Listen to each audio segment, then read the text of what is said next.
What's happening, Rich? How you doing tonight? Um, It's usually Friday. not us. Usually not us on a Friday, but here we are. Here we Yeah. are. um, just gonna talk about the trade deadline, what we thought. Maybe go over a few grades. I don't know. I don't know really where what we are gonna do with this show. We just kind of said let's talk trades. Well, yeah, and I mean, I know I've got a lot of information and stuff like that we can get into.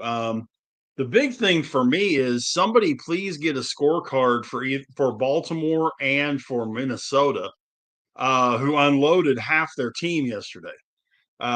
Literally, the only two guys right now in the Minnesota locker room that are under contract for next year are Byron Buxton and oh crap, one of their pitchers.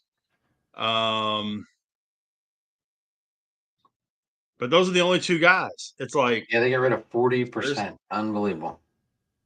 huh? Unbelievable. Yeah, I mean Damn it. it's bananas. Baltimore dumps a bunch of guys. San Diego, man, it was like baseball cards. It really, honest to God, was. I mean, every time you turn around, the Padres are sending this guy over here and that guy over there and these guys over here. Um, and I think that they made quality moves to a large extent. Um, I really like some of their moves. Um, the one that I really think benefited both teams the most is the deal that they made with Oakland. And it's for one particular reason. When they sent um, DeVries to Oakland, that benefits both teams. There's no question about that. Of course, Mason Miller going to San Diego in that deal. Um, Very hard throwing young reliever from Pittsburgh. He's a North Hills kid, I think. Um, but I think that's a huge move for the Padres. I mean, you look at their bullpen now with Robert Suarez and with Mason Miller. Um, I think that's huge. Jason Adam in the seventh inning. Um, they also traded with Baltimore to get Ramon Laureano and Ryan O'Hearn, um, which I know they were looking for some offense. Not to mention the fact Laureano's a really good defensive outfielder that can be put in the late innings and has a lot of wheels. So he can help out there, particularly with Jackson Merrill being injured right now. Um, and please don't get confused the fact that he's Jackson Merrill by any stretch. Um, but defensively, he might be. But I think San Diego made out like a bandit, but they made a crap load of deals, man. AJ Preller was not sitting in his office doing nothing. No, that's the way San Diego has done the last 3 years. Well, but I think they're realizing their window is shutting very, very quickly. Manny Machado's not a spring chicken anymore. I was really surprised Dylan Cease is still a member of the Padres. Everything that I was here, there's a few guys that I'm very surprised are still with their teams, but Dylan Cease was the biggest one. I figured he was out the door. Um, Somebody was going to make a substantial offer for him, and nobody did. Um, I don't know if it was what's because of what San Diego was asking for, or what it was, but yeah, Dylan Cease still in San Diego. So That's my best um, sneaky move right there. Toronto. Toronto made some good moves. I couldn't believe it when I saw that. I was like, what? Bieber, it just depends on his health. Um, in Cleveland, speaking of Cleveland, I'm amazed that Stephen Kwan is still there. Everything that I was hearing, he was going to go either to, I heard four possible places. And that, when you hear that many, that usually means they're gone. But I had heard Houston, I had heard Texas, I had heard Boston, and I had heard Detroit.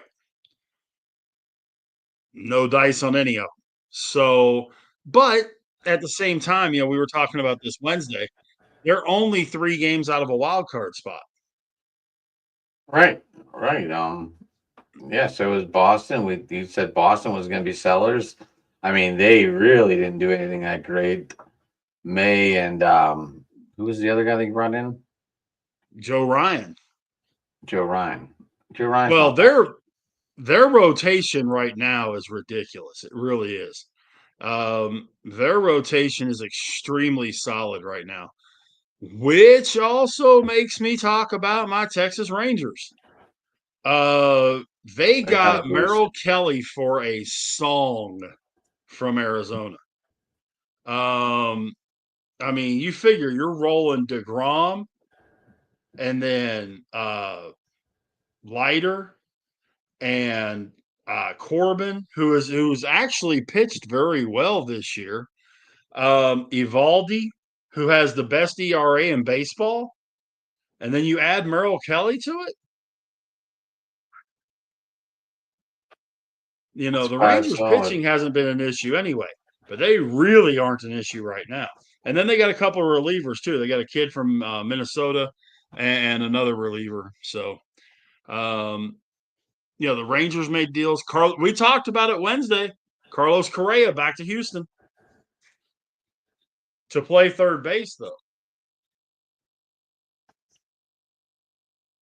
Yeah, we did talk about that Tuesday.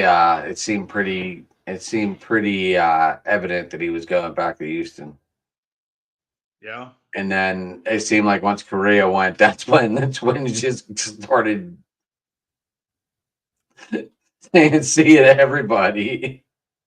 Yeah. It's Yeah. like And every by time the he way, it was like every we time I talk. turned around. I forgot about. Yeah. Eugenio Suarez going to Seattle. That's Huge, big. huge. The I did pick Yankees getting Seattle. I picked Bednar. Seattle to win the West, Rich. I really did. I did too. I did too. I told everybody when we first talked about it, if they could hit, they're the best team in the division. They might be the best team in the American League if they could hit. Well, They're making they moves. and they were hitting before. Arozarena was a good move in the offseason. They picked him up.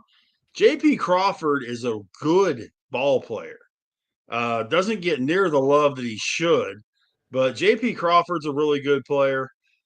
Cal Raleigh is having an unbelievable. He had another bomb last night. He's up to 42 now. They're hitting. They're hitting, and this team. I don't know. I think it was me and you, and I've got a couple other people I've talked to about it, about Houston, Houston, Houston. That's not who the Rangers need to be concerned about. The Rangers got to be concerned about Seattle. They're 2-8 against Seattle this season so far. They've got 3 more against them. They're 1 game behind them right now in the wild card. But they got 3 more. They've got to take 2 out of 3. Yeah, they can't afford to be dropping back. But yeah, Seattle's gonna be a dog. Um, did you see that? As soon as the Cubs made a couple of their moves, they dumped. Oh shoot, I'll think of his name in a minute. The closer. You mean the Why am I Pirates losing dumped track of names? Rogers? You mean the Pirates dumped Rogers right away to the Cubs so the brothers could play together? No, no, no, no, no. Well, they did that, but as soon as that happened, the Cubs dumped the guy that was the closer in Houston last year or 2 years ago. Not Helsley. That's the guy that went from St. Louis to the Cubs. But oh, for crying out loud! Um,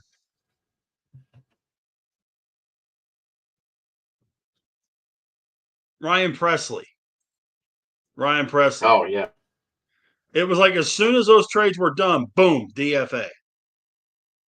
Uh, so that was an interesting move there. But there were some moves that weren't made yesterday, but are going to be very important in the grand scheme of things as well. We talked a little bit about it Wednesday when the Mariners got Josh Naylor. I think that's a big move for the Mariners there. When the Yankees got Ryan McMahon, I think that's a good move, big move for them. The Rays or the Twins getting Taj Bradley from Tampa for Griffin Jacks is an interesting move. I'm very intrigued on that. The Reds, of course, got Ke'Bryan Hayes from the Pirates. The Yankees get Jose Caballero from the Rays. Mike Yastrzemski goes to the Royals. Nestor Cortez, Nasty Nestor gets traded twice in 2 years. He goes to the Brewers. I'm sorry. A lot of moves out there. Tigers even got some bullpen help. They got Kyle Finnegan from the Nationals, and they got Paul Sewald from the Guardians. And that has been one of the flaws in the Tigers team this year is their bullpen. Their bullpen has been really bad. So the Royals got Bailey Falter from the Pirates. The Pirates didn't make as many moves as a lot of people thought they would. Including you. I know I think you were expecting them to do something similar to what Baltimore and Minnesota did and unload the whole ship. I expected to see Mitch Keller gone. Yeah. From what I have read, we knew Hayes was going somewhere. I figured Hayes was gone. I mean, and I so said, I said either just, Falter or Haney should have been gone. Was going to be gone. There's just so much talk about is he going somewhere and everything else. I just thought that it was going to happen, and then nothing happened. So what do we end up losing? Caleb Ferguson, Bedard. Oh my God, Bedard and Bednar and Falter. Right? We only lost 3 people. Yeah, we that's it. 3. I was surprised Pham didn't get dumped. I figured either Falter or Haney was gone, one or the other. Could have been both. I'm a little disappointed that it was Falter, to be honest. I also didn't understand Charlie Morton going to the Tigers. I didn't understand that move at all. Like, what were they what are they thinking? I'm just curious. Okay, veteran. Baltimore. Well, the Tigers are getting him. Yeah, he's a veteran presence who has won the World Series, who here recently has been pretty good. Baltimore's looking at dumping salary. Well, they dumped almost $200 million or something, I heard. Yeah, they dumped Mullins to the Mets. They dumped O'Hearn and Laureano to San Diego. They dumped Morton. They dumped everybody short of Adley Rutschman that's making money. They're on a full blown rebuild, young push.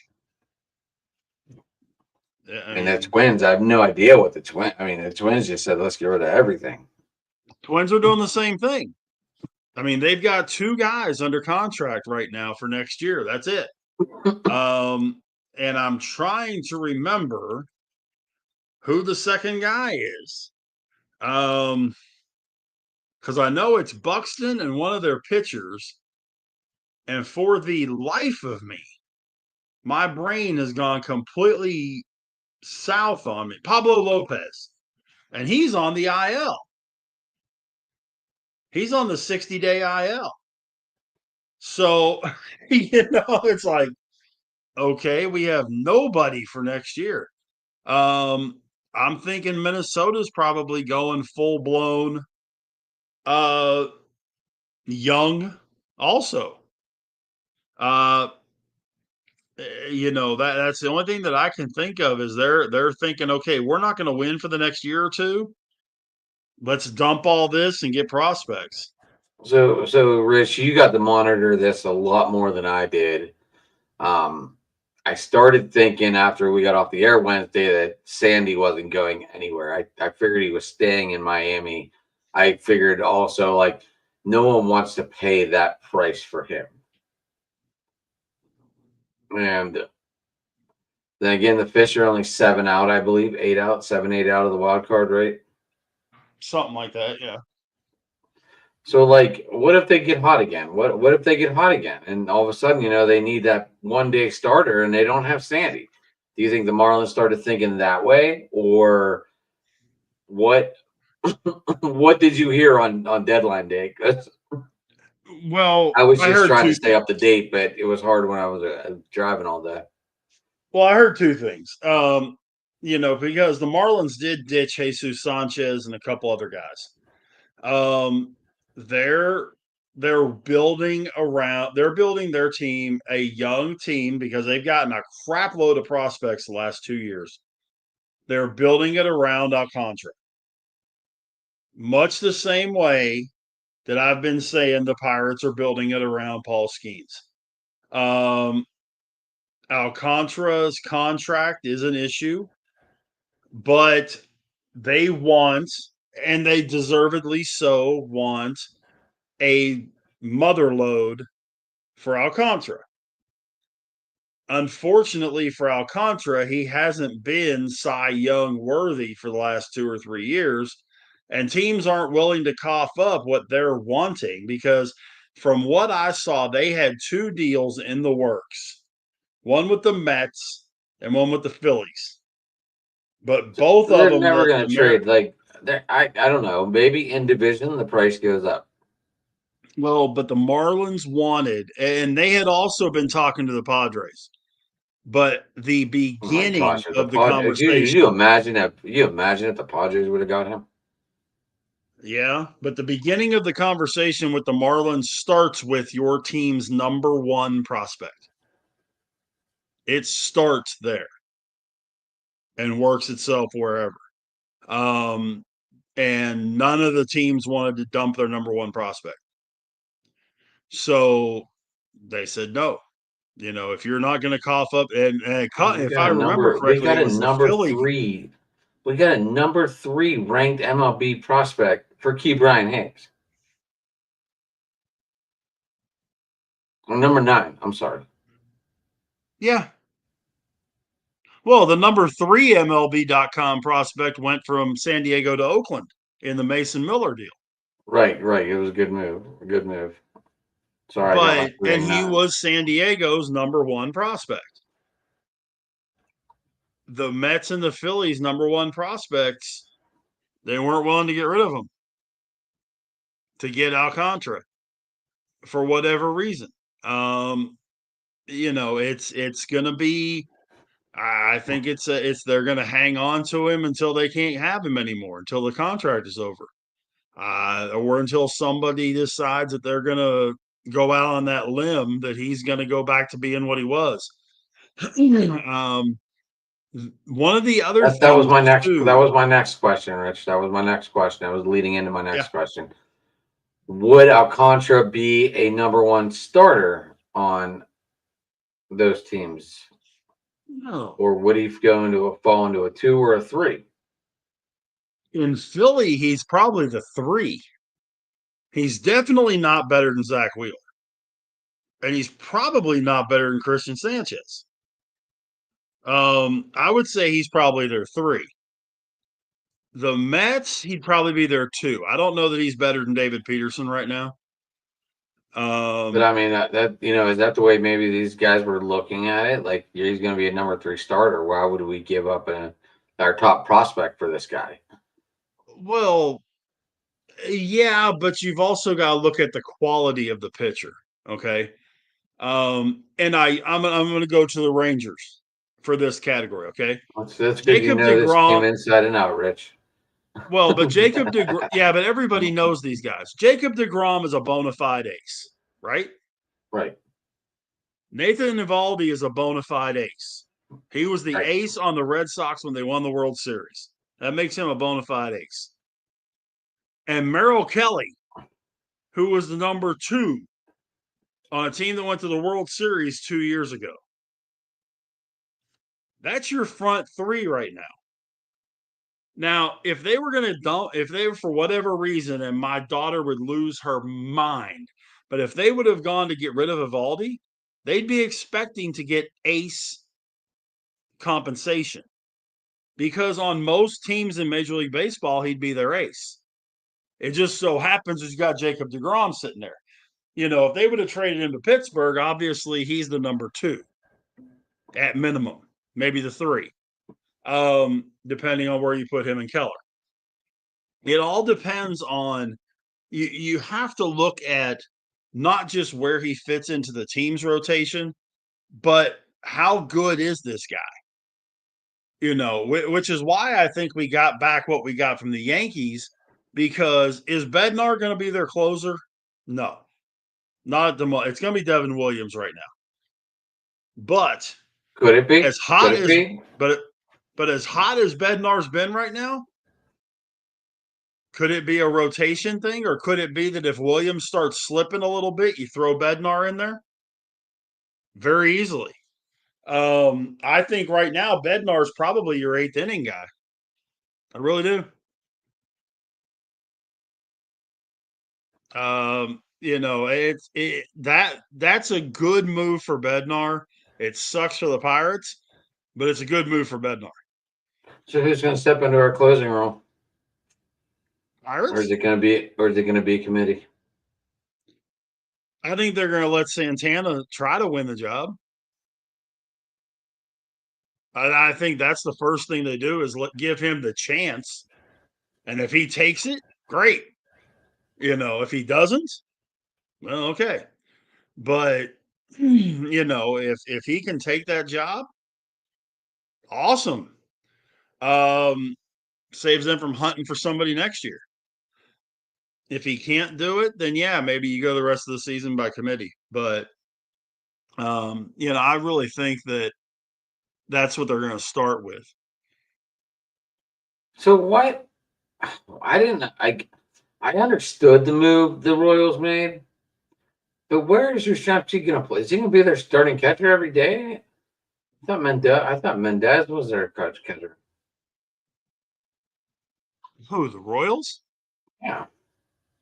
Oh, you mean getting rid of Freddie Fermin? I mean, obviously Perez is not the catcher. Like he's a better DH. He's getting older, so he's probably their DH more.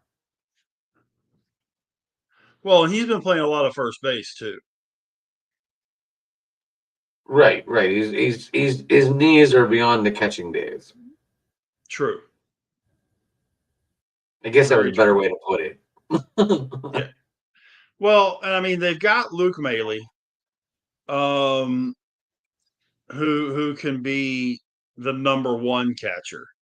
They've got a kid in the minors too. I'll think of his name in a second. Shoot, I'm gonna have to look it up. But they've got a kid in Omaha. And you're not saying the Peyton Manning got snap count, right? Say again? No. Not... Their AAA team is the Omaha Storm Chasers. I want to get that hat. I want to get that hat. That hat's pretty awesome. Yeah. Carter Jensen. Kid's 22. And they may be bringing him up. He's got 14. Why are they bringing Yastrzemski? This doesn't make any sense. I think they can contend for a wild card. But Luke Maile's young too. Huh? Maley's young too. Right. Well, but a lot of teams now. I mean, a lot of teams are doing what the Rangers are doing right now. If you've paid any attention to the Rangers, they've done a Oh, I lot have. I of have their catcher on my team, and he's hit or miss. Heim. Yeah, but Heim and Higasioka have been in the lineup at the same time. Both catchers are in the lineup at the same time. One is the DH, one is the catcher. Um, so and that may be something they're working on. But I mean, Carter Jensen this year, he's got 14 homers, 59 RBI. He's hitting 281. Has 9 steals, OPS of 812 in AAA. I'm not mad at that. That's something that you can bring up from AAA. Right. Leave Maley as the main catcher and make this other kid your backup. If you have to put Salvi back there, put him back there, but only if you absolutely must. And go from there.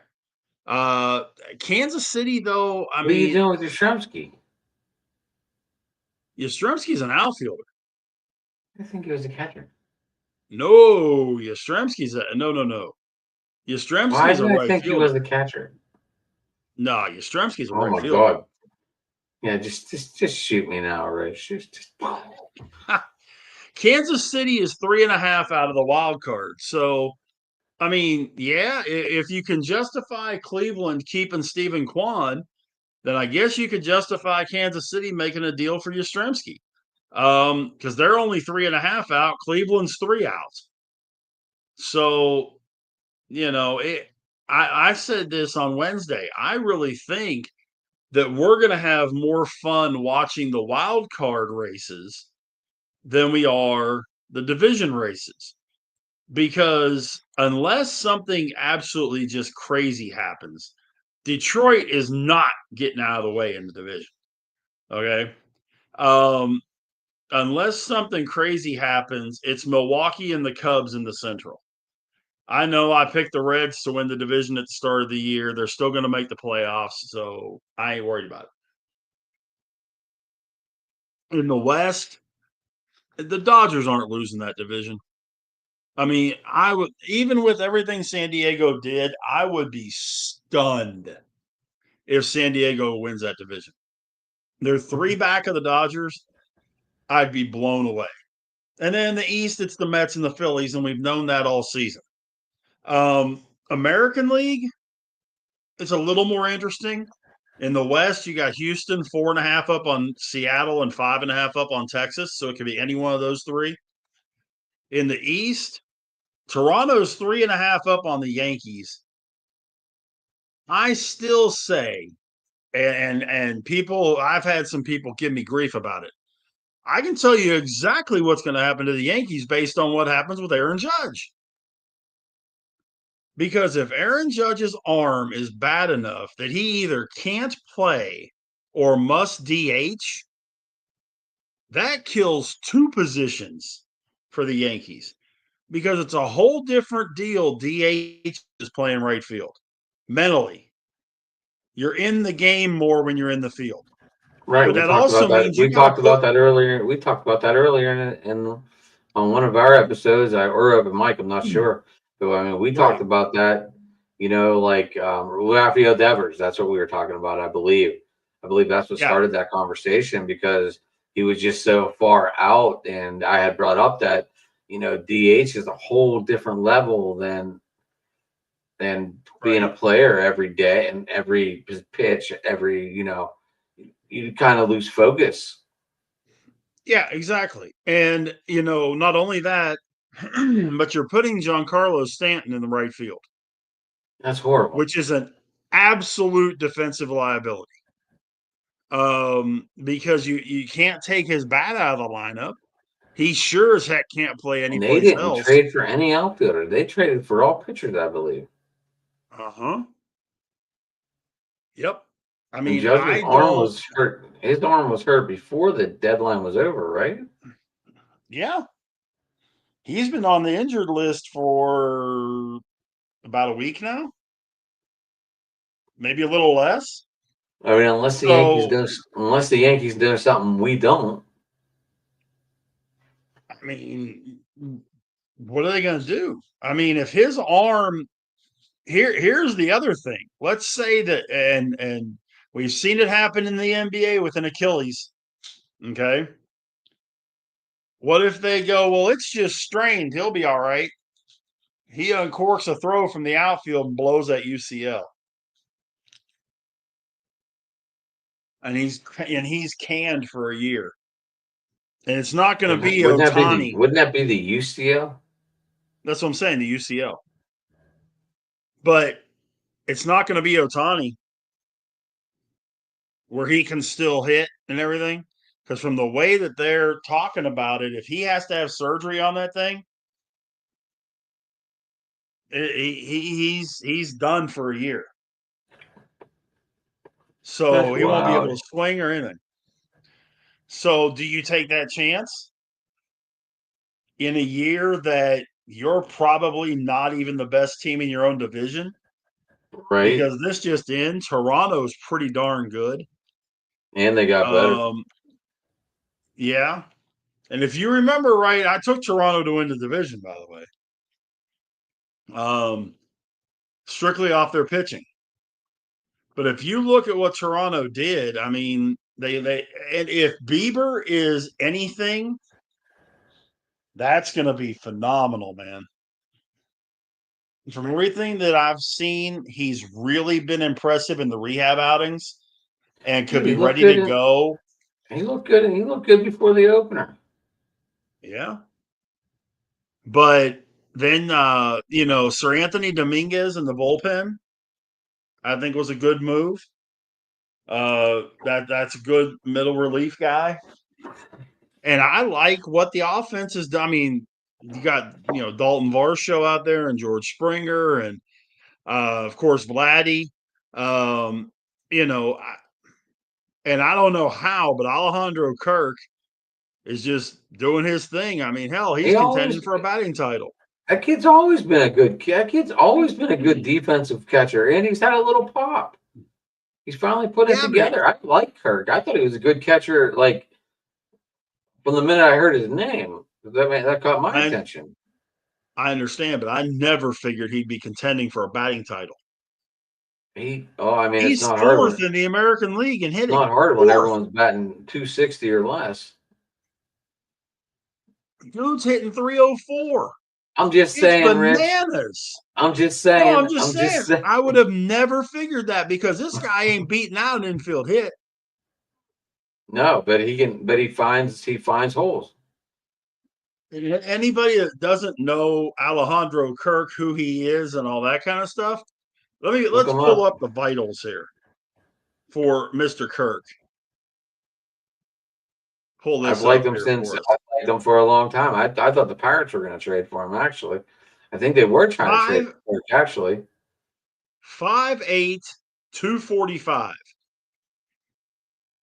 But at this exact second, he's hitting 304 with 7 homers and 47 RBI, and plays, like you said, an extremely good catcher. He really does.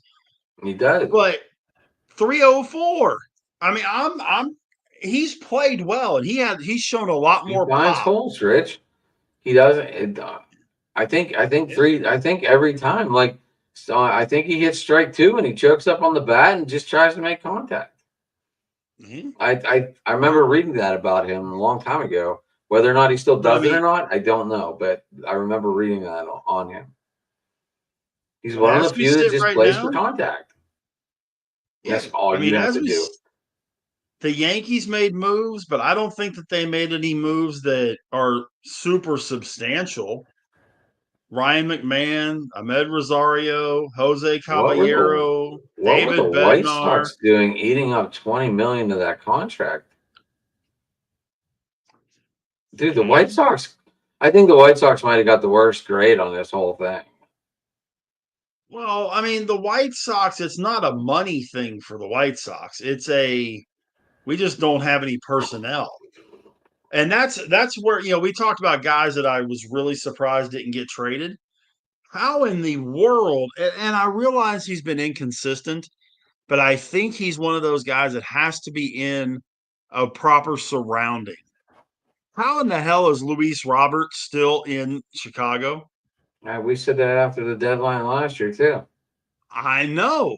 Maybe he just likes How it is there. he? Maybe he just likes being in Chicago.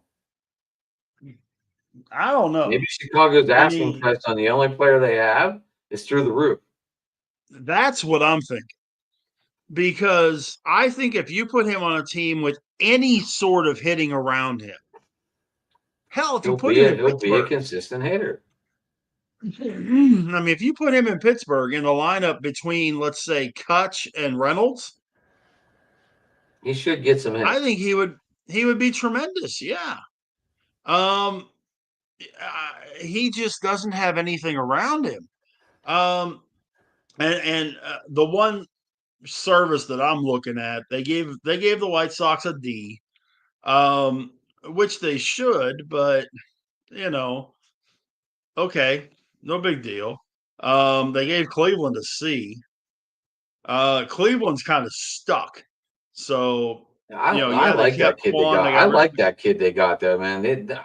I'm reading a lot of good things on this kid out of Toronto. Yeah. He should be up here soon, apparently, from what I was reading. But they're Oh, probably going to Paul leave next Steffen. month. Wow, Paul what was Steffen, his, you mean? is that the kid from Toronto? Yeah. It's like 21 or something, I think. He's young buck. Yeah. But a Yeah. lot of He's people, but not. there's a lot of hype on this kid. Well, that's true, but he's not Emmanuel Clase. Oh, he's And not not gambling on having sports. Emmanuel, huh? He's not gambling on sports yet. That too. But I mean, not losing arguably the best closer in baseball is gonna make a difference. I mean, It's his own dumb let's fault. It's his own dumb fault. it is, but I'm just saying, I Like don't you don't care make what enough. Like you Cleveland don't would make have done. enough money. Like you don't make enough money where you got to gamble. But then again, we should have been smart and talked to Otani about using your translator to make bets for you. Yeah. But I mean, what I'm thinking is, that's a case where maybe Cleveland should have gone after Bednar because Bednar is an established closer, and that kind of I don't know if they did Yeah, or not. The I didn't Pirates didn't understand take that him. either. Unless Cleveland's got someone down in the ranks that they're going to throw in there. Or Cleveland is kind of conceding the fact of, okay, we'll get, if we can't get it done this year, we'll get something in free agency, and they're not going to mortgage the farm or mortgage their all stars this They're year. not going to mortgage anything on a closer. They're cheap, just like the Pirates. No, no. Oh yeah. Cleveland spends way more money than Pittsburgh does. I mean, you think Ramirez is making $3 million a year? Come on. No, but Neither Ramirez, is but they had to Quan. pay him. They had to pay him. All right, you looking it up too? I am, and I can promise you, um, they're over 100 million. I know that.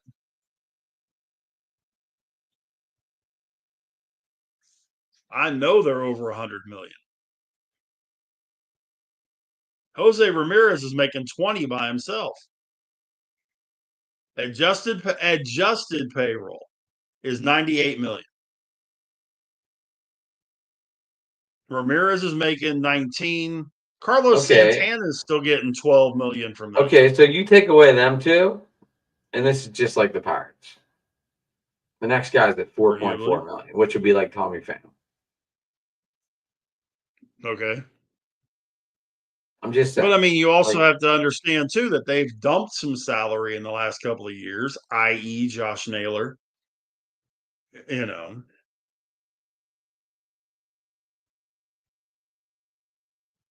So all I'm saying is you look at that payroll and then you look at the Pirates who are 83 at $15 million.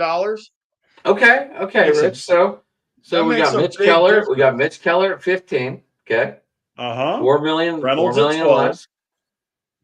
And then all of a sudden Ryan Reynolds at 12, and then all of a sudden Izzy's at 6. So I mean, actually, the Pirates might have a bigger payroll. Actually, No, the adjusted payroll total. I'm looking right at it. The 80, adjusted payroll total for the Pirates is 83.3. The adjusted payroll for Cleveland is 97.9, 98. So there's a is that with $15 is million that with difference. is that with Fiber off the books? Yeah. So if you're looking at $15 million difference, what could the Pirates got for 15 million?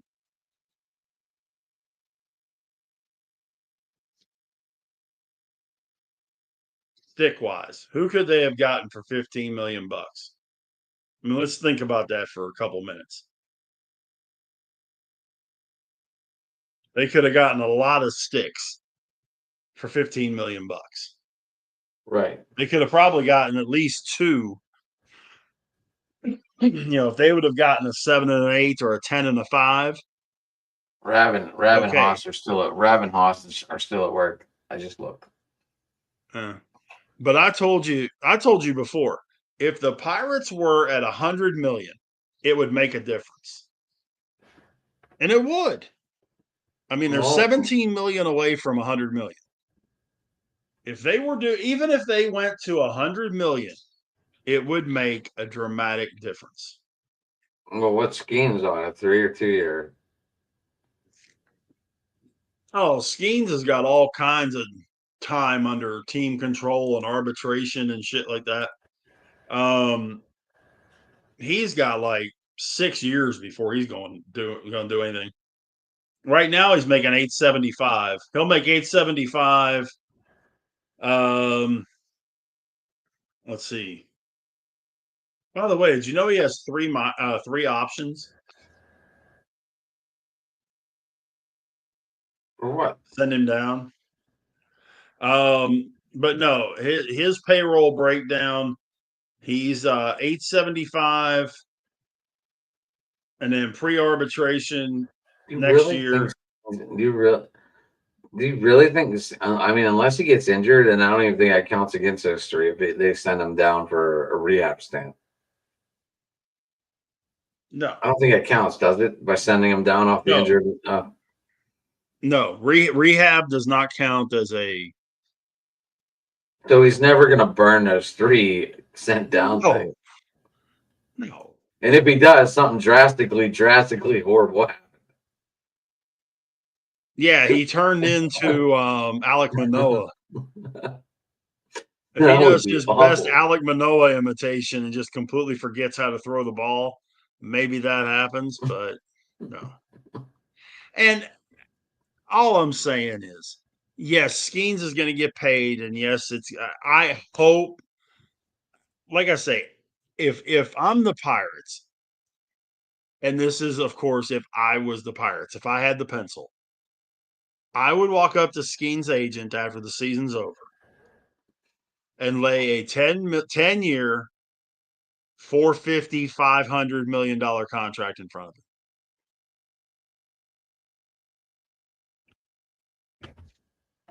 45, 50 million a year. That sounds great and all, but we both know it's not going to happen.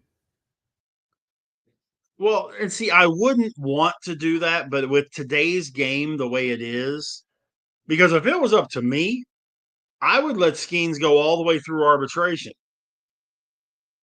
Because if you do sign that long deal and then he blows his arm out, you're screwed. You still got to pay, which is why this is a whole different tangent to go on. But I've talked about it before on open mic. I hate guaranteed contracts.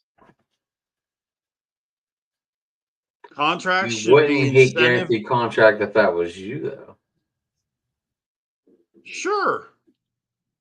It's incentive based. You have a base and then incentives. It Right, shouldn't but be $750 million a year for 10 year or 12 year, whatever Soto signed. It shouldn't be 500 million for 10 years, 700 million for 10 years like Ohtani signed. There should be I know, okay, Bryce Harper, you want to cuss me out too? That's fine. There should be a cap of what your base is.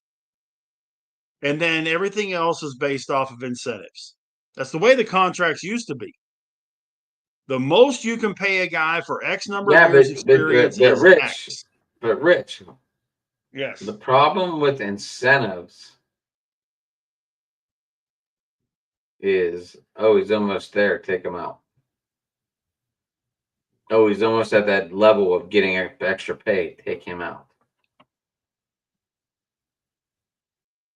And that's what people started doing. Well, but that also is where the player has the right to go ahead and leave the team. But I mean, that's what kind of got rid of the incentives.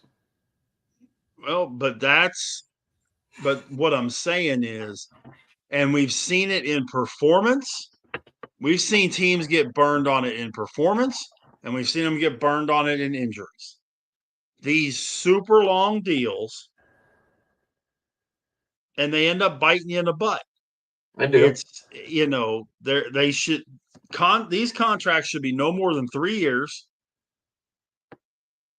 And the max base goes up with your tenure. So obviously your cap base as a 10-year vet is a whole lot more than it would be as a rookie. The base cap for Brian Reynolds would be considerably higher than the base cap for Paul Skeens. But the incentives you can do whatever with. If Skeens wins 20 games, he gets $5 million. If he wins the Cy Young Award, he gets $5 million or whatever. Okay. There should be an incentive where the coaches can't take him out for it. Make that part of the guarantee. So what are you going to do? Leave him in for 300 pitches? No, I mean, they can't just sit him like last day of the season, or he's about to hit two pay raises, and he could do it in one game, and the coach sits him. That's what got rid of them. Well, and there's ways to get around that, to make it where that can happen. But it's got to be, these guys are wanting to get paid, which is great. I mean, if they perform, pay them. I'm not saying don't pay them if they perform. But if they have a shit year, they don't make as much as they would have if they would have had a good year. If you got a guy, okay, let's use Acuna as an example. Okay. 40-40 2 years ago, right? 40-40 2 years ago. Blew his ACL partway through the season last year. Sure Not did. making the same money as you did 2 years ago. Sorry. You got hurt. Nobody's fault, but you got hurt. We're not paying you as much because you didn't perform enough. You're still going to get whatever your base is and that kind of deal. But I'm not going to pay you for hitting 40 homers, for stealing 40 bases, for driving in 100 runs, that kind of stuff, because you didn't. The guaranteed salaries are what is the bane of professional sports right now. And it's even worse in the NFL. Right. How many times have we seen guaranteed contract, bam, hurt within a week, a month? Boom, done for the season. Well, okay, you're on the hook for $24 million. It's the whole contract is guaranteed. No. It's just like any other job, base plus incentives. Correct. Oh. And I think you would see a lot better results from players if they knew that their money was based on their performance. I think you'd see guys trying a lot harder. I'm just saying, then it should be in the contract that if a player gets within a certain number, they can't be sick. They can't be put in time. They can't go to the bench. They can't ride the pine, that day. They should have a chance to hit their goals. It's true, and I have no problem with that. And that's what got rid of these goal incentive contracts. because managers and them said, "Hey, find a way to sit him. He's almost at a new goal." No. I mean, it's happened, Rich. It's happened. We've seen it. There is a way to work it out where that can't happen. There is a way to do that. It's just a matter of doing it. But I think there were a lot of trades that weren't made because of the dollars. Not to mention the fact that there's a lot of trades that weren't made because the guys are going to be free agents and they were going to be rental players.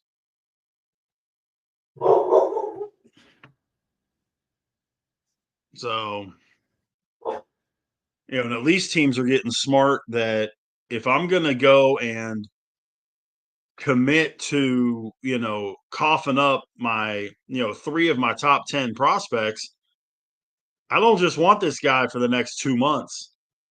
I want this guy for at least the next 2 years, 3 years, 4 years.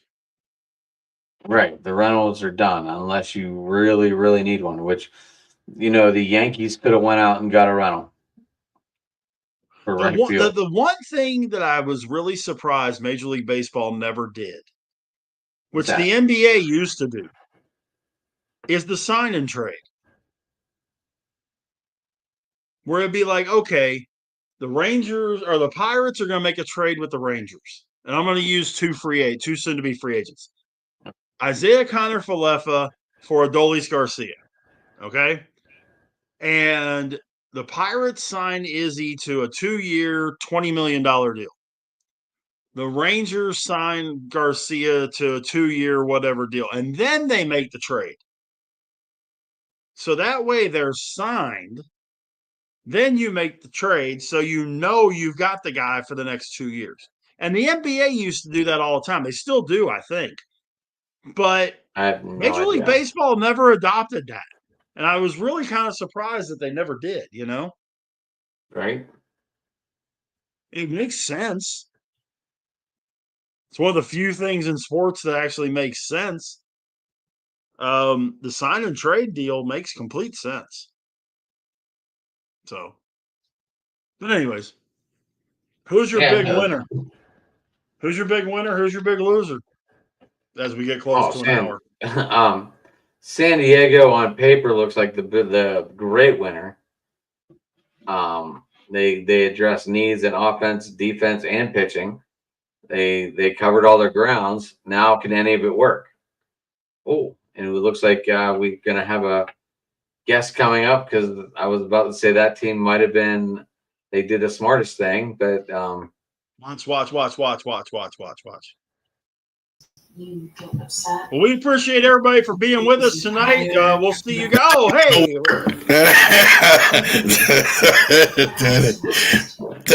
that ain't gonna work. What's up, bro? Do you need a new scorecard to figure out who the hell's on that team? Oh man.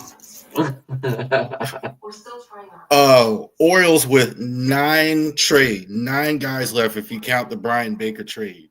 So there's 9 new just left, 16 prospects. They called up, I think, 3 guys from the minors today at least. And so it's going to change even more because Ryan Mountcastle's coming back, Kyle Bradish is coming back soon, Tyler. So that was a total bloodletter. The only team that traded away more guys was Minnesota. Minnesota, I'm surprised. They're not in it, but they're not like totally out of it like that. I think like they had guys. I think Correa, I think he just wanted out. I think he would just rather have been in Houston anyway. So he even had a no trade. He waived it. So I think like that was just where he just didn't want to be there anymore. And so without Correa, they said, well, we might as well start trading players. They got rid of 40% of their team. I don't think all the guys that got. Go ahead. I'm sorry. With all the guys that got dumped, are you surprised Rutschman wasn't one of them? I know we talked about this on open mic about Rutschman. I think the price for Rutschman was higher. I think of all the players, I think when you trade relievers, that's easy. you can go ahead and get rid of relievers for like low A prospects and whatever. Rutschman, they wanted a lot more. They're going to want top 100 prospects, top 10 prospecting organization if they were going to move Rutschman. And so I know the Giants were on it. I saw that all day yesterday where the Giants were trying to get him. But, I'm glad he stayed, though. I'm fine with Adley staying. I think Adley's still going to be a really good player. I know a lot of the fan base Orioles have soured on Adley, but I like Adley. I think Adley is still I think he could. I still feel like there's time to turn himself around his lap. And hell, you got rid of all these guys. Like somebody's got to stay and play because your most productive guys this year, O'Hearn, Liriano, Mullins, all gone. So all of them. How much of all those moves do you think was just a salary dump? Well, they weren't going to be there next year anyway. I think for the most part, I think they were Mullins. I think had they, let's say, been in the race, Mullins probably wouldn't be your center fielder next year anyway. Liriano, maybe not, because he's not that expensive. But O'Hearn probably somebody was gone anyway. So I don't think it's as much money in all those cases in the terms of that as well. They're happy to get rid of the money. Certainly Charlie Morton, all that money they got rid of. Because he had the biggest contract. He was like 15 I couldn't believe someone wanted him. I know he was your favorite pitcher. Oh, no. He most certainly was not. Charlie Morton. He actually, though, was rebounded. I mean, the first 2 months, he was just terrible. That was nightmarish. I mean, that was just he was pitching decent the last month or so. Plain awful. And then he actually was a lot better down the stretch. So he actually did get himself to the point where I could see why a team did want him. He's actually decent, I would say, most of June, July. But a lot of people want Elias fired in Baltimore. I don't blame them. I know, like Matt on his show last night, Foul Ball, he was just destroying Elias like the whole time.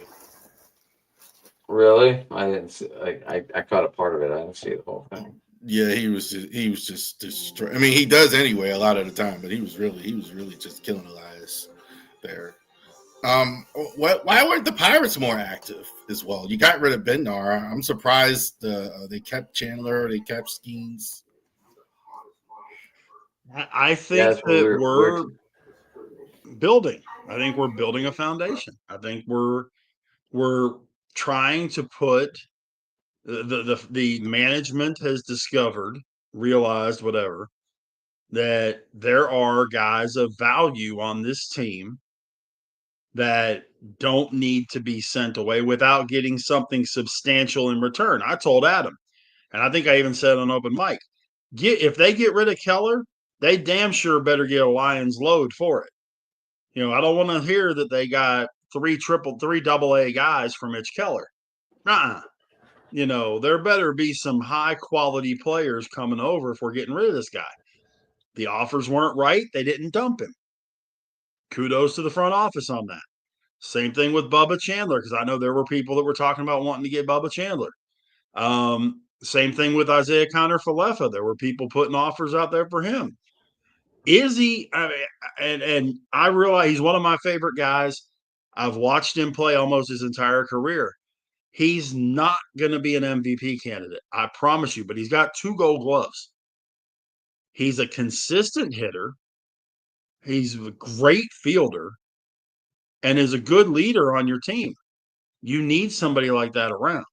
Now, I'm surprised that they didn't get rid of Adam's favorite Pirate, Tommy Pham. I'm kind of surprised that a team in the pennant chase didn't go get him. I figured either Falter or Haney was gone. It happened to be Falter. Quan didn't get traded either, right? Quan is still Steve Quan is still in with the Guardians. Quan is still in Cleveland. Yeah. Luis Robert is still in Chicago. Yeah. We have no idea. I don't get either one of those. Quan, I can understand. You have a decent team, you might want to keep him. I think it would have taken a lot to get Steve Quan. Steve Quan's a really, really good player. Robert, I got nothing. I have no idea why you why you even want to keep him if you're the White Sox either? Like, what's he there for? Like, what? Take the best offer. Like, Decoration. They said on baby. they said on MLB Network that the Red Sox had an offer on the table to Cleveland for Jared Duran and a AAA pitcher for Stephen Kwan, and Cleveland turned it down. They didn't want Duran? That's what I'm thinking. I'm going, okay, if I can have Kwan or Duran, as much as I like Stephen Kwan, I'd rather have Duran, to be perfectly honest.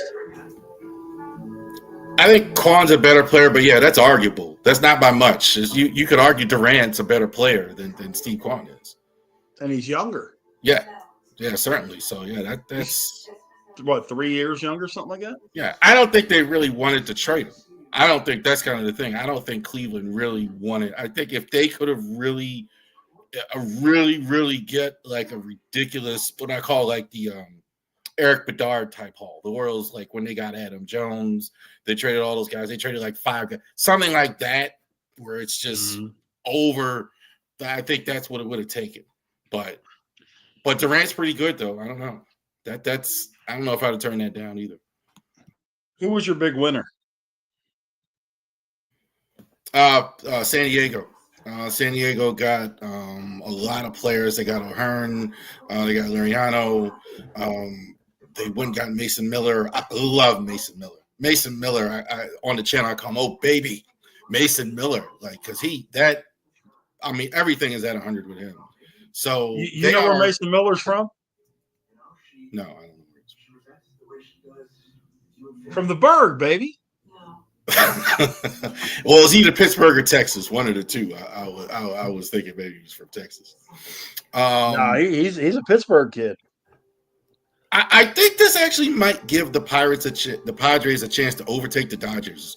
That almost sounds weird to say, but the Dodgers have a lot of injuries. They weren't as active, and the Padres were going for it, man. You could see it, man. They're getting tired of coming in second in that division. That lineup is really, really, really good down the stretch. So interesting to see how that goes. I think O'Hearn and Liriano are going to make a difference on that team. I mean, with Jackson Merrill being unhealthy, I realize Liriano is nowhere near the offensive player that Jackson Merrill is, but boy, he can play center field, man. He can play a really good center field. I think Liriano's kind of slept on. He was really like – I like Liriano. Really in that running for most valuable Oriole. I had him with the season he's been having. And I love the way he plays. I love guys like Bryce Harper that really play with passion, really wear it on the shoulder. Ramon Liriano is going to do that. So he's absolutely a guy I think is going to fit right in with Manny and Tatis and those type guys who play the same way. I definitely think I really like what the Padres did. I think Liriano was really good in Oakland.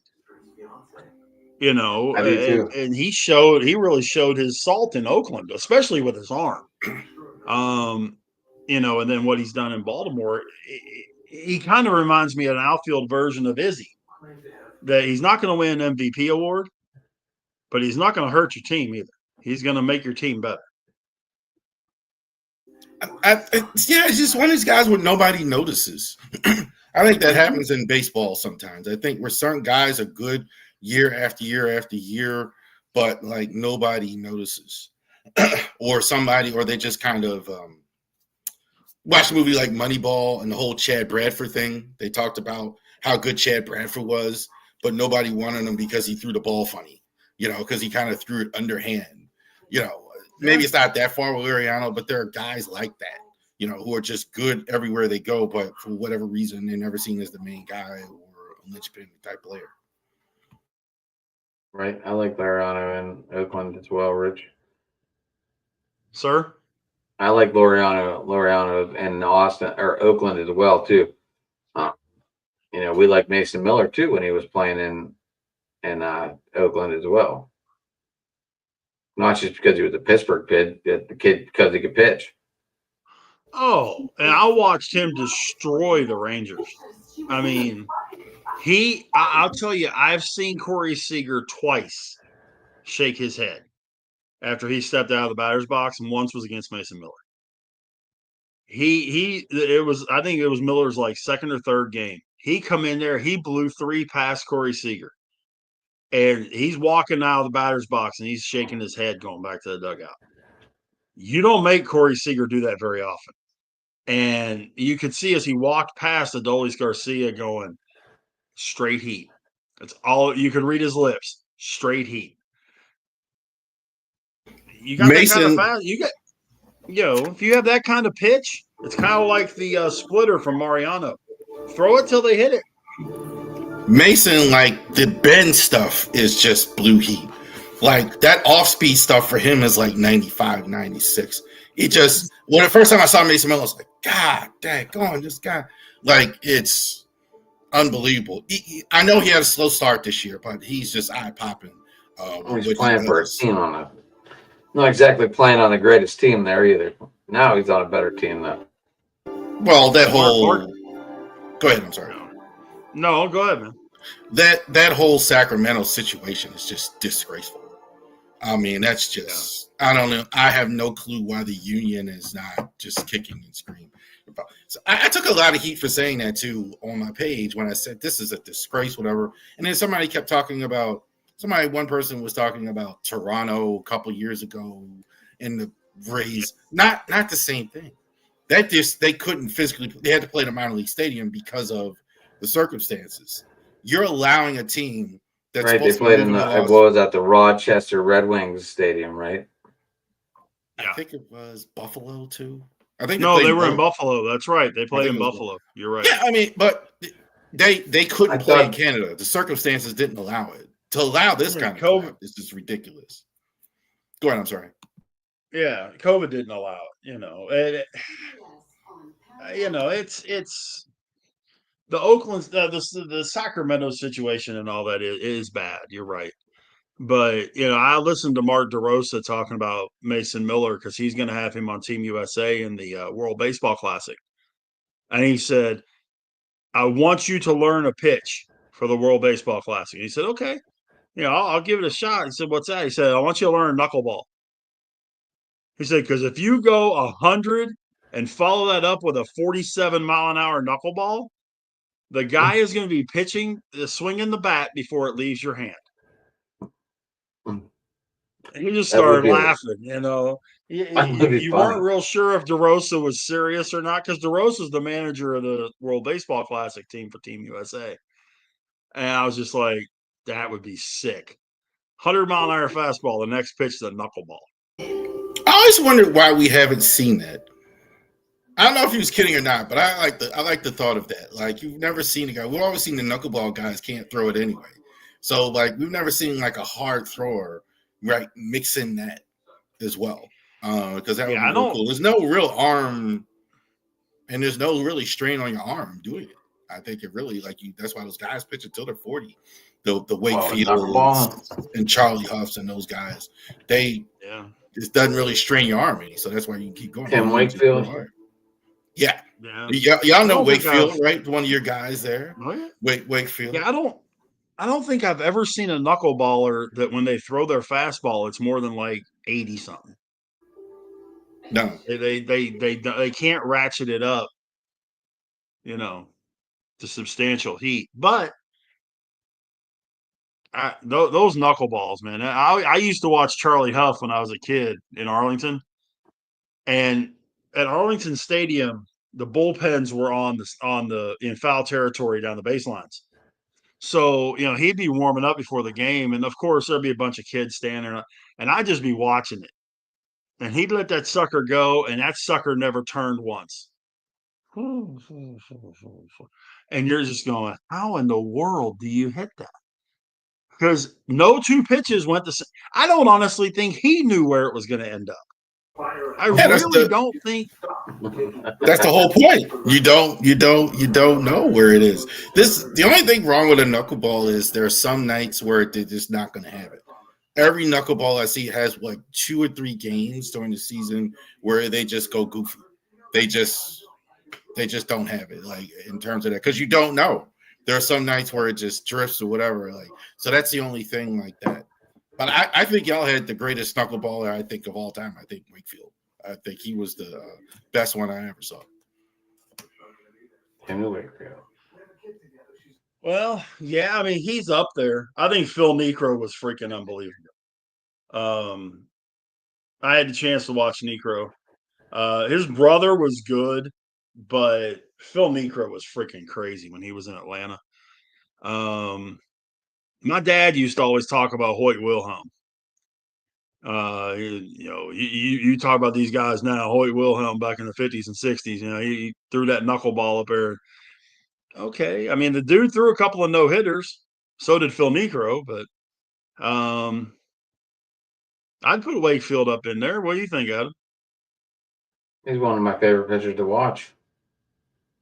I got to see him as a young kid pitch in Pittsburgh, obviously, get to go to Three Rivers every once in a while, and then, but we didn't and pay attention to pitching matches. Back then, the Pirates were good, so you just went to go. And if you wound up with a good pitching matchup, awesome. Back then it might have sat 56,000, but it was still hard to find a seat. Down low. Let's rephrase this because look at this. Who else we got? Who else is joining the little shindig?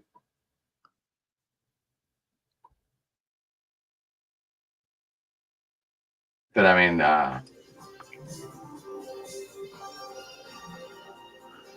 Rich, how many times have you been to Three Rivers? We still know virtually nothing. Oh shoot, I was at Three Rivers probably 8 or 10 times. First game I ever went to, we used to have.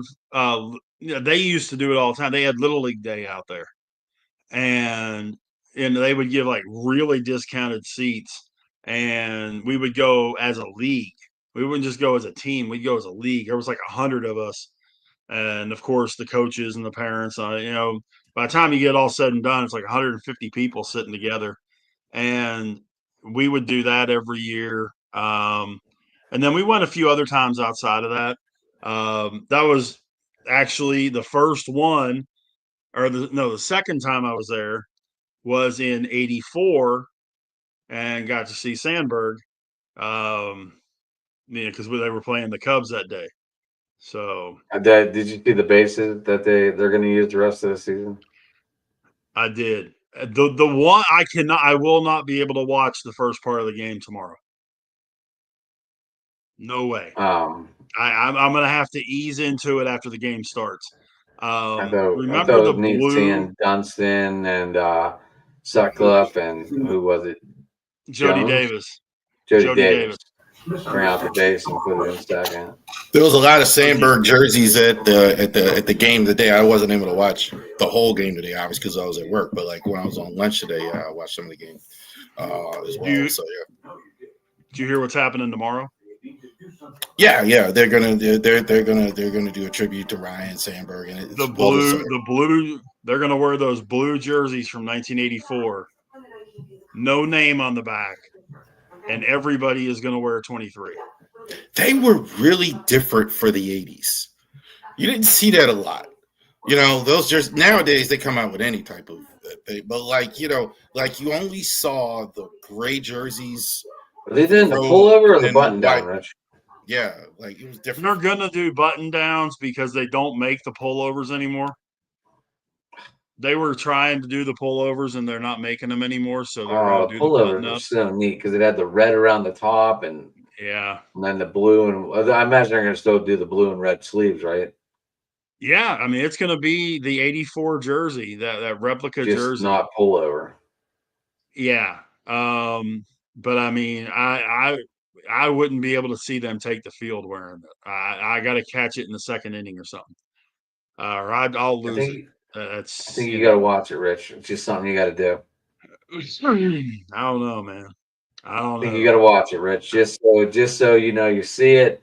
So what? People see you tear up. I had no idea you knew Ryan Sandberg, Rich. I thought that was on Monday, on Tuesday. That was very touching, what you said about your friend. I didn't no idea that you guys knew each other and he was your favorite. Yeah. I didn't know that. I had that pleasure. It was pretty cool. It's You don't get to do that very often. Very fortunate with being able to do that. But yeah, I mean, to see, and this is one of the things that, even from the standpoint that I have, when a lot of these other guys have passed away and that kind of stuff, you didn't have the kind of reaction from the fan base, from the team, from the league that's happening with Rhino. I mean, just the memorial that they've created outside of his statue at Wrigley. When you hear about, you hear, I don't know if you guys have heard what Andre Dawson was saying and that kind of thing, where, he said in one of the quotes from his deal, he said, a piece of me died when Rhino died. That kind of stuff, to hear the impact that he made on other players and even players today. Because Kyle Schwarber got interviewed because his first couple of years was with the Cubs, and that was when Sandberg was coaching with the Cubs. And he worked with Schwarber a little bit and that kind of deal. And he just talked about how Sandberg was. You don't realize the impact that the guy had after the fact, so. And also, you're right when you say all this stuff, like Hulk Hogan died, he got this reaction, Ozzy got this reaction. Absolutely 100% right. I haven't heard anybody anywhere say anything negative about Rhino in his passing. That says a lot in 2025. Like, we kind of get mad about everything nowadays, and the fact that somebody's so universally liked that way, that says a lot about the man. Not just a ball player, but the man. And he was one heck of a player, obviously. Yeah. I can think of another one if something mysterious, like, bad happened. It would be, I would have to say either Clint Hurdle or Terry Francona. Those people touched a lot of lives, and if Tom was here, he'd be like, that man will never have to buy another beer in Boston if he ever came back ever again. Tito. Yeah, Tito is definitely, and he's that way in like 3 cities, because he's that way in Cleveland, he's that way in Boston, and he's going to be that way in Cincinnati. I remember whenever the Fort was on here, when he got traded to Pittsburgh, Terry Francona called him, and he never even met him. And he said, "Hey, I wanted to thank you. You never got to be my catcher, but I wanted to thank you for being part of the organization, and enjoy your rest of your trips." And that meant a lot to him. Wow. Whenever I had the Fort on, he got to talk about that for a little bit, so that was pretty neat. Oh, that's pretty cool. I'm not saying I want Terry Francona to pass or anything, but we're talking about big momentum people, and that would definitely be one of them. It's been wild. It's been rough the last few weeks watching a lot of these legends. When I turned 35, like, I don't want to go too far, but when I turned 35, I noticed it for the first time. When I was younger and somebody would die, it was like, it would go past. Maybe I knew them, or my parents knew them, or something like that, or whatever. But I was outside of, when I was younger, my dad, was young. My dad died when I was 22 or 23 or something like that. But when I turned 35, people I saw a lot impact in my life would die more often. Like we're talking about here with Ryne Sandberg, whatever. Kobe Bryant was absolutely a big one for me personally. That was a big one. No question about it. Somebody who really impacted my career. Every Sunday, I give an Oriole, Brooks Robinson. I didn't watch him play, but he was on Channel 2 doing the games every day. He had that country accent. Oh, wow, that was a great play. Chuck Thompson. That was great, man. Like, those guys. So, yeah, like, it's that kind of the the sucky part about getting older is people losing people that really made an impact on your life and my fandom. It's Like Mario Lemieux. Like if anything ever happened to Mario, oh, Oh yeah. Oh yeah. The city of Pittsburgh would, you know. Well, whenever we he might got melt. We diagnosed with might cancer, melt that day. We might melt that day. whenever he got diagnosed with cancer, I was in Pittsburgh. We were taking care of my grandfather. And I know what the city did then. And there was no, you didn't have internet, social media, all that kind of stuff. And I still, you still saw the response and everything. You talk about, the rhino reaction in Chicago, that would probably be multiplied if everything happened, if and when something ever happens to Lemieux. Very weird, right? What happened? He wound up they owed him so much money that he wound up owning the team, right? That's kind of the way it went. They couldn't pay him all the money they owed him. So he wound up with a majority of stake for a number of years, right? That's how it went. Pretty much. And then he wound up selling it to a different team. There wouldn't even be a Pittsburgh Penguins. I mean, there was the Pittsburgh Penguins. I mean, there was really even a debate about that, whether they were even going to stay in Pittsburgh without Mario stepping in the way he did, right? I mean, it was. Oh, now he's trying to buy the team back. So yeah. But that talk kind of died, didn't it, Rich? It has. I'm not sure if it's because it's not in the works anymore or if it's just one of those things of, nothing's really happened with it moving forward. So we're not going to really talk about it until something does. But yeah, I mean, there are actual talks of him, Yager, Ronnie Francis behind the team. I had some great offensive players in Pittsburgh. I think y'all had a string. I think y'all had a whole career of You almost forget Ronnie Francis and Yager and those guys were great players. Sidney Crosby is, I think, probably best player in the last 20 years. Inside the last 20 years, who's been better than Sidney Crosby? Maybe Ovechkin. You could argue that point. So that wasn't AI. Did you guys see that? That McKinnon and Crosby crashed Bouchard's Brad Bouchard's Cup day.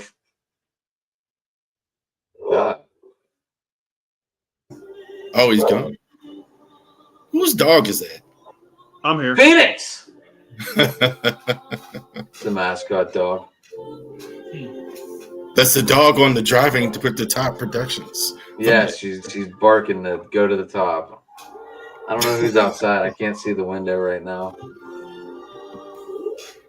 This is a good time for people to walk their dogs, and I'm usually never home at this point, or I'm just getting home. So now, I know what she does.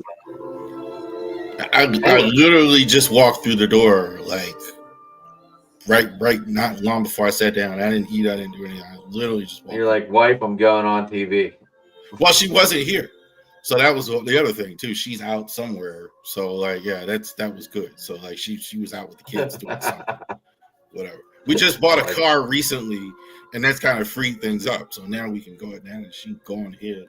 I don't have to get up. Yeah, exactly. Yeah. Hey, honey. All right, you're gone. All right, cool. Yeah. But I do have to head out.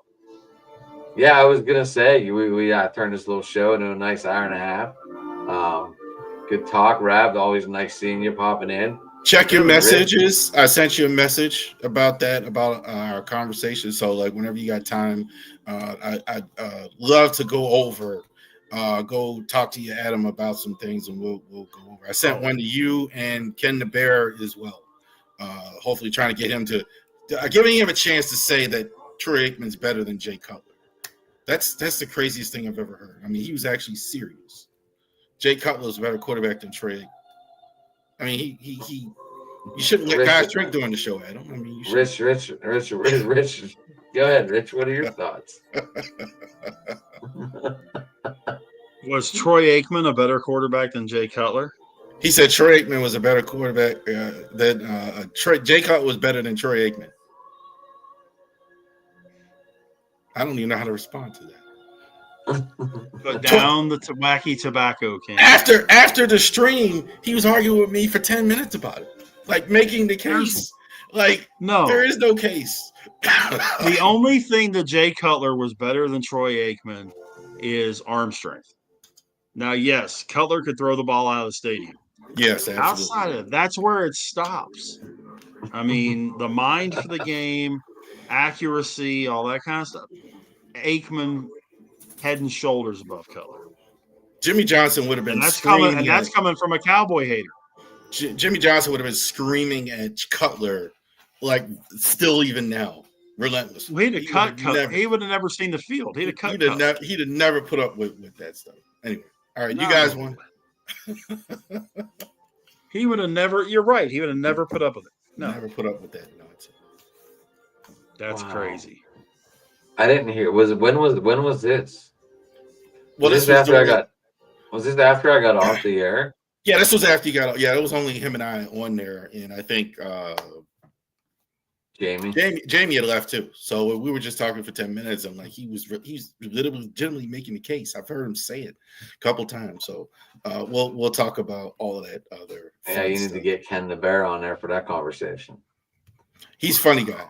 He's hilarious. I like Ken. Ken's a good dude. He's hilarious. Him and Jamie and just like kind of in the same category. You don't know what he's so far. See, I'm an Oriole guy, a Raven guy, but I try and stay somewhat measured. They're all the way in. They don't care, man. like Jim McMahon is a better quarterback than Roger Staubach. That's just all there is to it. Got that Bears helmet on. That's how they are. So it's hilarious. Good stuff too. So I'm looking forward to talking to him. I'm the first one to admit. He didn't say that, but I'm just saying, like that type of take. That's kind of like this is kind of like whenever Rab for the first time heard that cut that Rich said. Derek Jeter's not a Hall of Famer. Yeah, it's kind of still on that. Yeah, but you can say you didn't say. But you got to get the quote right. He didn't say. Everybody's got to get. I said if Derek Jeter did not play for the New York Yankees, he would not be in the Hall of Fame. Right. That's what I said, and I stand by that. That's like sacrilegious, though. Almost even saying that, like to anyone. I'm not saying that's all the way off. That's not as crazy as that. But you know the worst. You know the worst part about it. Ric Flair is not the greatest wrestler of all time, or you can't like. Why he's not. Well, I'm just saying, like, just that type of comment. I'm not even saying. You know the worst thing about it, like Derek Jeter usually doesn't come up in this conversation as best shortstops until like 5 or 6. Because he's not. The greatest shortstop of all time is Ozzie Smith. Everybody else is fighting for second. Defensively, that's right. I'll put Cal Ripken up there as short. Defensively, that's absolutely right. As far as the glove, I never saw anything like Ozzie Smith. Still to this day, never seen anything like that. The range he had was. Guy's a career 280 hitter. Ozzie Smith said, "I learned how to play shortstop with a brown paper bag." Right. And then they gave him a glove, and he's like, "What's this?" Yep. No, defensively, it's Ozzie, it's Omar Vizquel, and then everybody else is fighting for third and fourth. Yes. J-Bell, baby. All around, but I still say all around shortstop is still Ozzie. Second, Ripken, maybe, conceivably. Maybe we should do this for probably. I'm gonna do it too on my channel in the off season, like the greatest. I did the same thing with football, the greatest football. I'm gonna do the greatest players at each position. That's something I'm gonna do in the off season. Who are the greatest 5 shortstops of all time? Who are the greatest 5 second basemen? We did the greatest team of each decade. Yeah, greatest and player. If the player was a rookie in 09 or 89. He counted as the decade before, not the next decade. It was really interesting. That could be fun. That could be real fun. But I think Rab, I will look at over. I got done super early today, so I was available today, and that's why we're doing this show now. But yeah, Rab, I will look that over, and we will set this up. All right, guys. Thank you very much. We're the crazy trade deadline yesterday. I like the way you guys do things too. You guys are. I'm like more nerdy. I like set up everything like that. You guys just say go. It goes wherever. I wish I was more like that. I wish I could be. Y'all just talk about anything. You guys are more the barbershop. Like the way y'all show.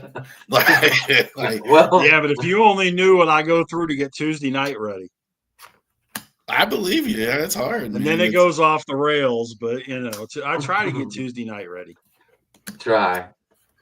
Tuesday I like because I'm not doing as much. Like I'm just here. I'm just just getting You're my takes answering on a question here or there. You're not Yeah, really. yeah.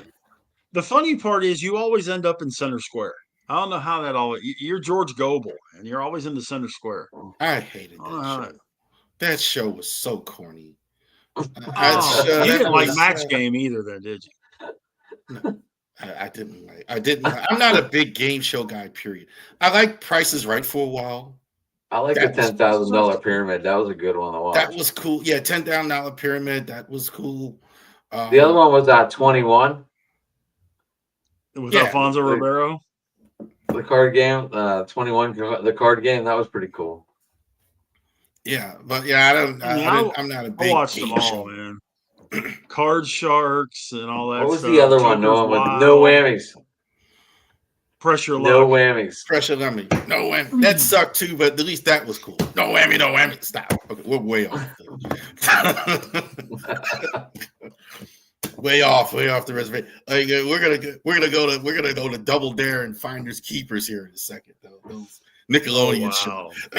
So, Lab, you have an interview show coming out soon, don't you? Isn't that what you said? I just did one. I don't have one. I think you and I are going to do one, hopefully, and then I'm going to do one with Ken. The last one I put was Nino Oval. He did he was a fight referee. So he was a Maryland State. He worked for the Maryland State Athletic Commission, and he did some fights. He was in there with Gervonta Davis. He was in there with Vincent Pittman. Every big fighter that actually came through Maryland, he's probably done those fights with him. So yeah, he did. It was interesting to hear him talk about the fight game, etc. Cool. Who jumped? That was Dylan again. I think this is 3 times for Dylan. There he is, Dylan popping in real quick. Okay, so we appreciate everybody for joining us tonight. And hi. What?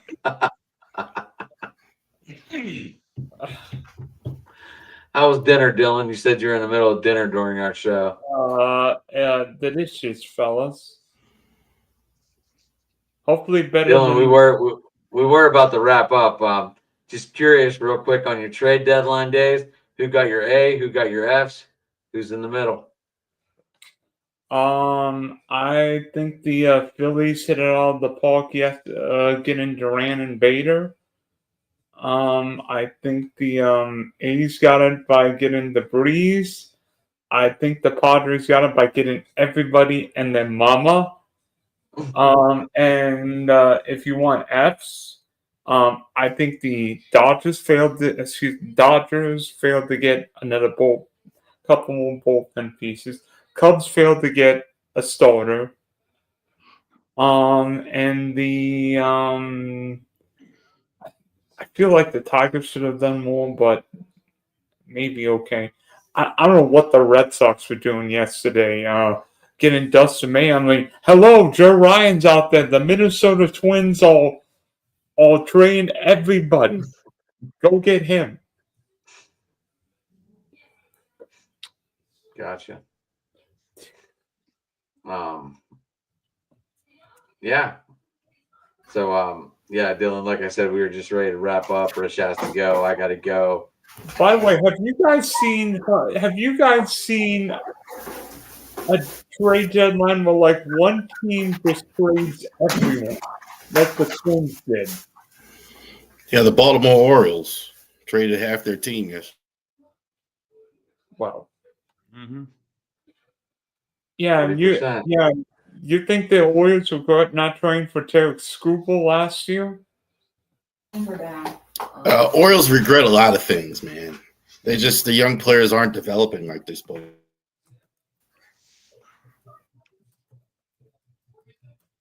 Scooble, I think, is probably the only either him or Paul Skeens is the best pitcher in the entire MLB.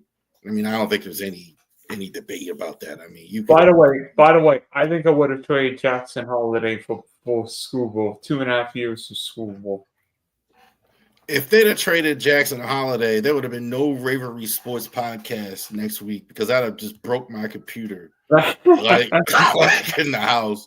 There would have been what happened to the podcast. Oh, you gotta have like that would be literally the last guy I want to see Jackson Holiday. Can't do that. Even if you could get Scooble. Yeah, Jackson Holiday, you got to have some offense. Jackson Holiday's 20 years old. Scooble's what, 26? Yeah, Pitchers, I wouldn't trade an offensive linchpin like that for a pitcher. I'm just more than that kid. You got to have pitching, but I wouldn't do that. Same way like in football, I wouldn't trade like a quarterback for a defensive tackle. Wouldn't do it. Same type thing. Like I wouldn't trade a great offensive player for a great pitcher. By the way, I'm going to make 2 predictions for you. Micah Parsons going to be playing for the Dallas Cowboys, and Terry McLaurin's going to be playing for the Washington Commanders Week 1.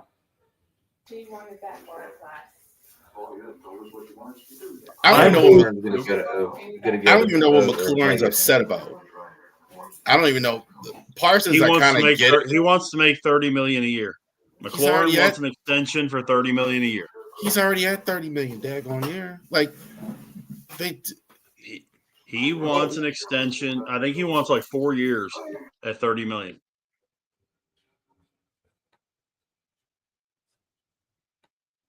Yep. And everybody keeps saying he's going to go to Pittsburgh. Parsons is gone, by the way.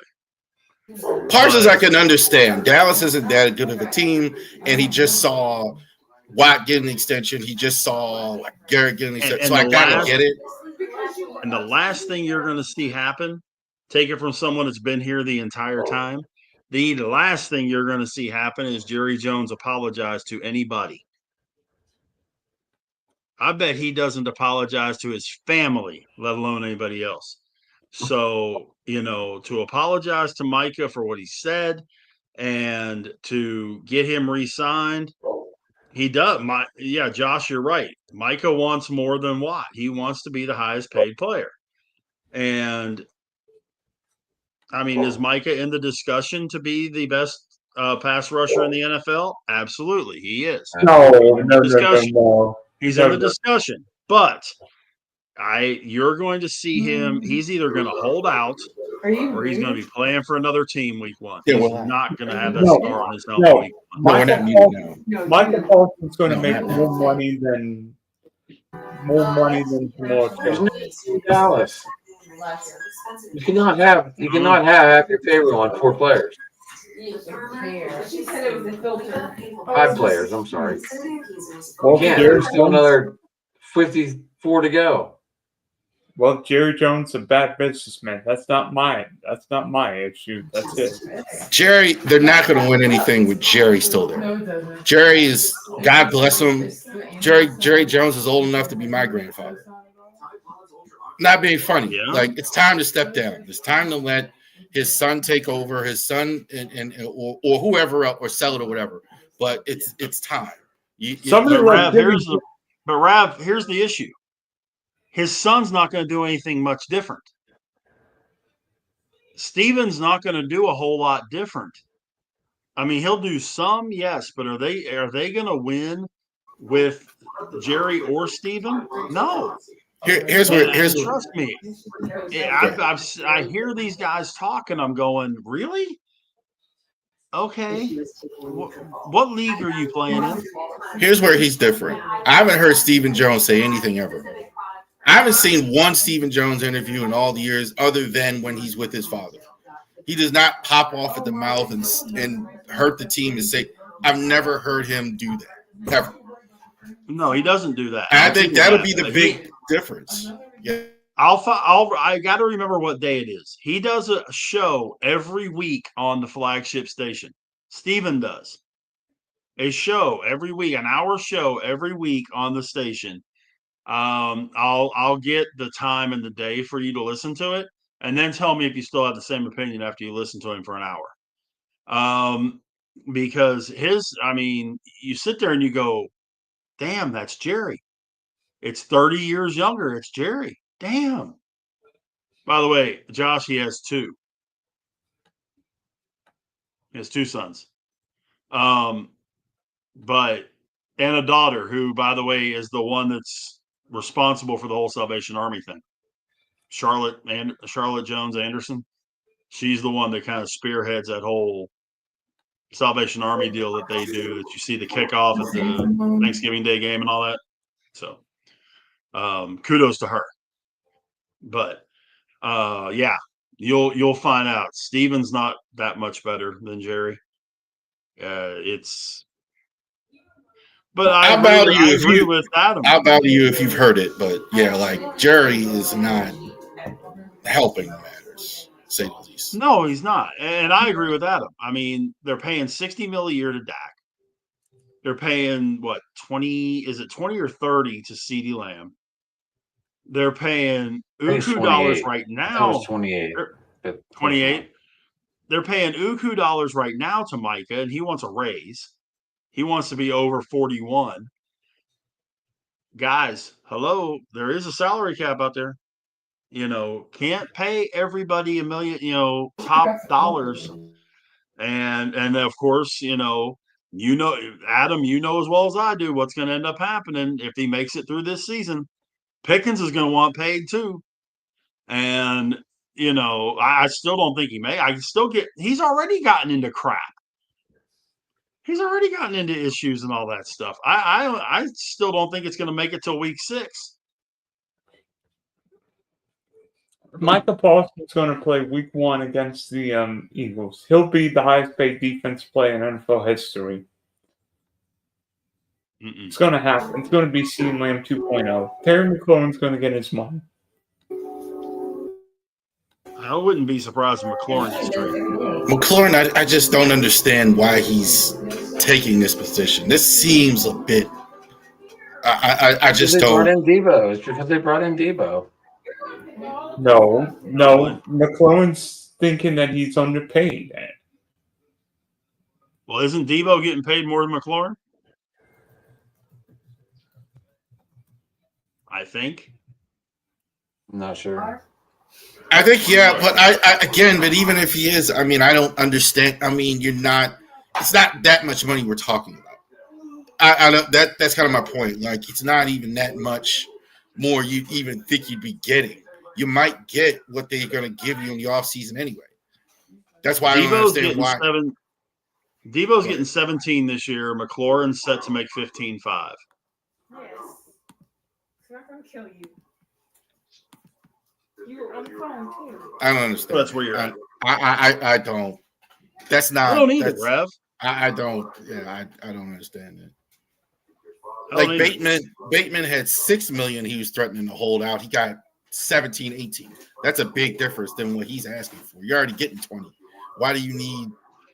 Anyway, that's a whole nother thing. I don't have money so like these guys do. So I don't have 5 mistresses on the side to take care of them. No, I'll take 10% of the money he's got. No shit. Cut me 10% of Shohei's contract. I'm good. Still cut me 10% of TJ's contract. I'm good. I don't think I would have. By the way, I could do a whole lot of things with $4 million, man. You may think I'm crazy. I would bet my bank account on the Steelers winning week 1. Steelers winning week 1? 100% Steelers are going to win week 1. They better. Week 1. Who would we're playing week 1? That's horrible. The Jets. That's why he's banking on it. That's why he's banking on it. And I think you're going to find out about Aaron. I think those two games, like Aaron, you're going to find out about right away. If he's out there fired up, playing well, you're going to find out. And I think on the college side, like Arch Manning, I can't wait for the game when they play Ohio State week 1. You're going to find out right away how good Arch is in that situation. And, August by the 30th way- is going to be a hell of a day for college football, man. There is Mhm. like 5 really, really, really big games that day. It's going to be sit in front of the TV, get your nachos, and call it square. And by the way, you know what the College Football Award is going to say when Arch Manning goes into the horseshoe and beats the Buckeyes? Hi, I'm the future quarterback of the Cleveland Browns. No, Josh, Arch is good. Arch is good. Is They've he been the talking second about Archie coming? since he's been like 12 years old. Yeah, I mean, Arch is good. Don't get me wrong. I don't like the program.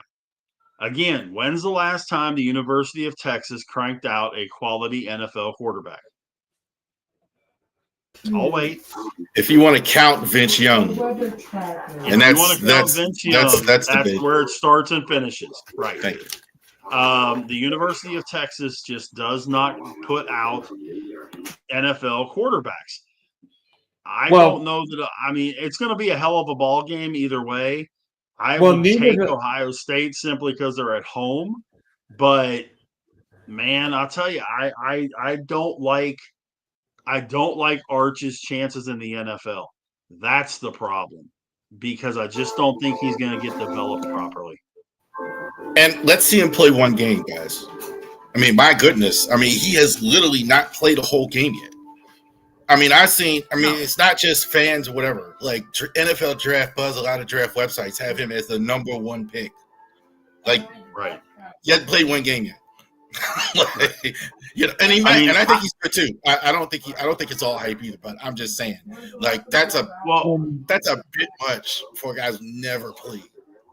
I can tell you from the film I've watched of him from high school and that kind of stuff, the kid has talent oozing out of his pores. That's not the issue. The kid has talent.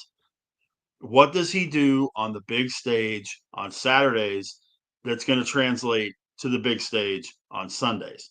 And he's going to find out right out of the chute, like you said, Rev. I want to see what he does in that first game coming right out against the defending national champions and see what happens. Because Ohio State's known for their defense. They're going to be ready for him. It's not like they only have a week to prepare. They've had the whole off season to prepare for this game. I want to see what he does. If he has a great game, if he has an game, if he has a decent game, that's a good sign. If he has a trash game, it's a whole different ball game. But if he just has a decent game, I think it's a good thing. By the way, I'm going to be doing more on the trade deadline. And, I mean, have you talking about winners, losers, the Twins, figuring out, like, will the Twins have anybody left?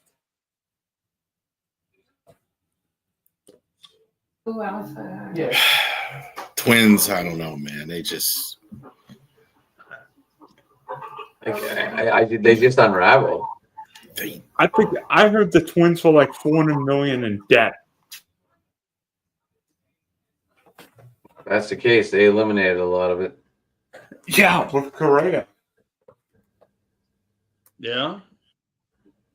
Yeah, they did get that. Oh, yeah, by the way, Stroman got released. All those moves the Yankees made today, do you guys see Stroman got released? Yeah, I saw it. It came up. He hasn't been very good this year. Him and his 6 ERA? Yeah, he hasn't. Yeah. But guys, boys, I got a boogie, man. Yeah, I got a boogie too. If Rav and Dylan want to sit here and talk trade talks, go for it. But I am at Sports Talking It on Twitter. You can get me there. You can get me a Drive to the Top Productions on YouTube. You can give me a Drive to the Top on Twitter. Adam McNally on Facebook. Rav, we will definitely set something up for let's shoot for 2 weeks, and I'll let you know what my delivery status looks like for the day, and then we'll go from there. How's that? Okay, awesome. Thank you. And yeah, are you two gonna stay in bullshit or what? I don't know, but I don't know. I can stay if you want. All right. I got a few minutes if you want.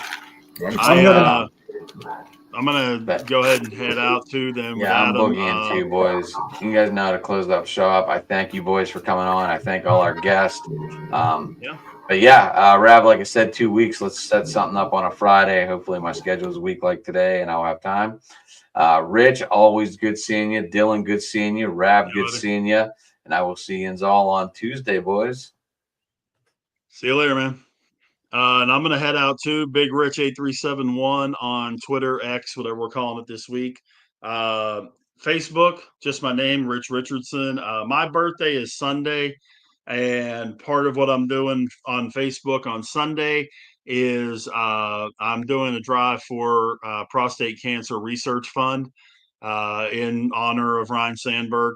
So any folks out there that want to make a contribution out there, just hit up my Facebook page, Rich Richardson, and make your donation there to the Prostate Cancer Research Fund. Mondays, Two Tire Change, our NASCAR show right here, wherever you get your favorite Driving to the Top podcast. Tuesday night open mic. Wednesday night, me and Adam do Steel City Sports Talk, Pirates Talk, Steelers Talk, etc.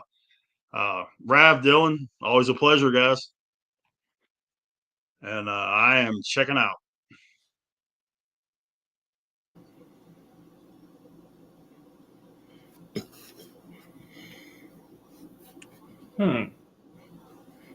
You know, if I didn't know better, I think the background was different, Dylan. It looks a little different there, brother. But those of you out there watching don't know, this guy is a literal genius of the group here. Like he does, he's an accountant, he's a tech expert, he's all these fun things. He's got like 8 degrees in college. 2, and I'm working on 3. By the way, True. Next week, Charles, I'm gonna have sometime either next week or the week after that. I'll have top 10 NFL coaches all time.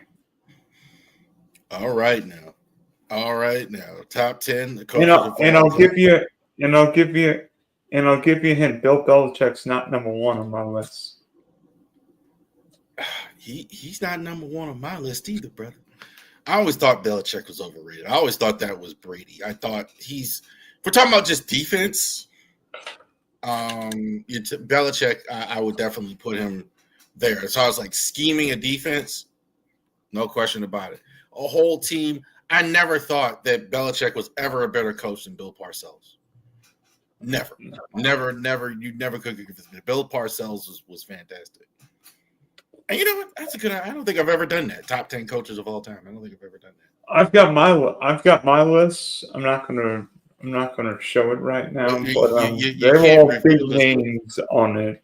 Like I went over it, and I probably lost more sleep than I did for my final. So now we're gonna head over to my stream and talk more trade. So if anybody wants to check us out, Driving the Top Production, also head up to my personal Twitch page, which is the Big D 3300, Spunky Spectrum Sports, Driving the Top Production. You could come and talk some more smack to us. Come on, Josh, we want you. I don't want to be the youngest one here tonight. Josh representing the youth. That's so cool that Adam gets to do that with his son. You know, that's something I always never going to get to do in my life. I have 3 girls who don't particularly like sports. But yeah, that's cool. Oh, come on, Josh. I know you've got the McLaren.